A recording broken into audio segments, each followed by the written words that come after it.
मैं समय हूं और आज महाभारत की अमर कथा सुनाने जा रहा हूं। यह महाभारत केवल भरत वंश की कोई सीधी सादी युद्ध कथा नहीं है। यह कथा है भारतीय संस्कृति के उतार चढ़ाव की। यह कथा है सत्य और असत्य के महायुद्ध की। यह कथा है अंधेरे से जूझने वाले उजाले की। और यह कथा मेरे सिवा कोई दूसरा सुना भी नहीं सकता, क्योंकि मैंने इस कथा को इतिहास की तरह गुजरते देखा है। इसका हर पात्र मेरा देखा हुआ है।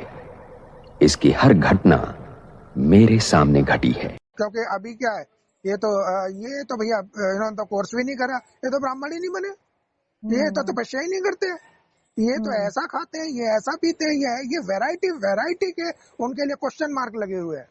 हाँ जी, हाँ जी। जब ये क्वेश्चन मार्क है तो हट जाएंगे, समाप्त हो जाएंगे। अगर ये क्वेश्चन मार्क के सीन चल रहे हैं तो अपनी स्टेज और उनकी स्टेज में कोई अंतर मत समझो, दोनों एक समान हो जी। अपने आप को ब्राह्मण कहना तुम्हारे लिए ये अपने ये क्या हो जाएगा, ये रोंग है। हाँ जी। अगर ब्राह्मण बने हो तो उनको हर एक सीन को, एक्ट को देख करके समाना आना, तब ब्राह्मण बनना है। हाँ हाँ हाँ। अगर ये समाना नहीं आ रहा, क्वेश्चन मार्क आ रहे हैं, तो क्योंकि क्वेश्चन मार्क तो उनसे ही पूछ लो, कई तरीके के क्वेश्चन मार्क है। हाँ जी, हाँ वो भी ये कह देंगे अरे ये कोई नियम कानून नहीं करते, ये तो बंधे पड़े हैं, उनसे ही पूछ लो, वो भी क्वेश्चन मार्क लगाएंगे। फिर जब क्वेश्चन मार्क ही दोनों के पहलू का स्तर आ रहा है तो कोई भी ब्राह्मण नहीं है। ब्राह्मण चिल्ला रहे हैं लेकिन जड़ जमीन के ऊपर लड़ाई कर रहे हैं, बाप के ऊपर लड़ाई कर रहे हैं। बाबा यहाँ नहीं, बाबा वहाँ है, बाबा यहाँ है, हम बड़े हैं, हम छोटे हैं, सारे शूद्र संप्रदाय। ब्राह्मण बनेगा केवल, हाँ कौन सा उन्होंने संस्कार धारण कर रखा है, ये जो कहते हैं ना कि भेड़िए ने शेर की खाल पहन ली, क्या यूँ कहेंगे जो देखी दुनिया का ब्राह्मण पना है, हमें ये नहीं खाना है, हमें ये नहीं पहनना, हमें ऐसे तपस्या करनी है, हमें ऐसे बैठना है, हमें इनसे नहीं मिलना, हमें उनसे नहीं मिलना, हम तो साफ सुथरे हैं, हम तो भैया कथावाचक की तरह कथा करेंगे, ये हमारा सबसे ऊंचा पार्ट है। हम कथावाचक की तरह कथा कर रहे हैं तो हमारा सबसे ऊंचा पार्ट है और हम तपस्या में लीन है। ये अहंकार है, सोने की जंजीरें हैं। ये तो उन वालों से भी बहुत बड़ा ये मतलब अभी नीचे है, फिर भी बाहर वाले बहुत अच्छे हैं। हाँ जी, वही बात। तो यही चीज है कि लेकिन अपने आप को बस हमें कभी किसको देखना है, अपने को देखना है, अपने को देखना। स्व परिवर्तन से विश्व परिवर्तन, स्व परिवर्तन से विश्व परिवर्तन। अपने स्वयं को देखना है कि स्वयं के अंदर मेरे पार्ट में कितनी ऊंचाई की परसेंटेज आई है, कितनी नीचाई की अभी खाद मौजूद है। हाँ जी। क्योंकि आप उस खाद को भी डिलीट नहीं कर सकते, है तो है, उस तरह के सीनरी आएंगे वो हमें मिलेंगे ही। हाँ जी, हाँ जी। लेकिन हाँ परसेंटेज चेक हो सकती है कि इतने परसेंटेज में धीरे धीरे हम इस यात्रा की ओर बढ़ रहे हैं। अभी तो ब्राह्मण ही नहीं बने। जब ब्राह्मण ही नहीं बने तो जो हमारा सबसे पहला लक्ष्य था, क्योंकि ब्रह्मा के संस्कार धारण करने वाले को ही ब्राह्मण कहा जाता है।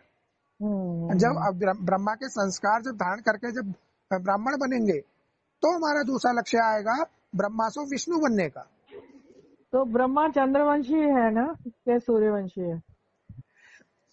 एक चीज बताइए देवी माँ, यही तो द्वैतवाद के शब्दों ने सबको उलझा कर रख रखा है। दोनों पार्ट है उनके, दोनों। जी देखो, ब्रह्मा, हम जिस ब्रह्मा की बात कर रहे हैं, हम दादा लेखराज नामक दे के ब्रह्मा की बात नहीं कर रहे।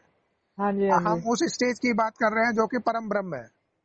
हाँ जी, मतलब ब्रह्म में आई हुई मैं निराकारी शक्ति हूँ। हाँ, हम उस परम ब्रह्म की बात कर रहे हैं, उस आकारी स्वरूप की बात कर रहे हैं जो कि इस साकारी से आकारी बन रहा है। जब आकारी बनेगा तब वो बेहद का ब्राह्मण बनेगा। अभी हद के ब्राह्मण बने की बात नहीं कर रहे हम। उसकी जो पढ़ाई देखी दुनिया में साधु संत महात्मा बहुत पढ़ाते हैं, वो नियम कानून सबने धारण कर रखे हैं। लेकिन तो तीनों स्टेज हमारी है ना, उसमें बोलते हैं ना कि तुम आना जाना करते हो, अभी अभी साकारी, अभी अभी आकारी, अभी अभी निराकारी। अब वहीं पे आ रहे हैं, बोल तो दिया, लेकिन कितना परसेंटेज में होता है, क्या स्थिति है? हाँ जी, स्थिति यही है कि अभी केवल हम साकारी से आकारी, साकारी से आकारी, आकारी। निराकारी की तो बात ही छोड़ दो, अभी उसका और अनुभव ही नहीं है। कई लोग तो आकारी को उड़ा देते हैं और निराकार और जी साकार जी को। जी। तो लेकिन यात्रा जो चल रही है अभी ब्राह्मण बनने की, वो साकारी से आकारी बनने की है। तो आकारी जब ब्रह्मा कंप्लीट हो जाएगा, सबको समाने वाला हो जाएगा, सबको एक जैसा देखने वाला हो जाएगा, परमात्मा अंश स्वरूप में सबको लेने वाला हो जाएगा, एक परिवार, पूरा ब्रह्मांड एक परिवार, हर एक एक्टर एक परिवार के रूप में आएगा। परिवार, हाँ। ये नहीं कि केवल व्हाइट पोस्टधारी हमारा परिवार है।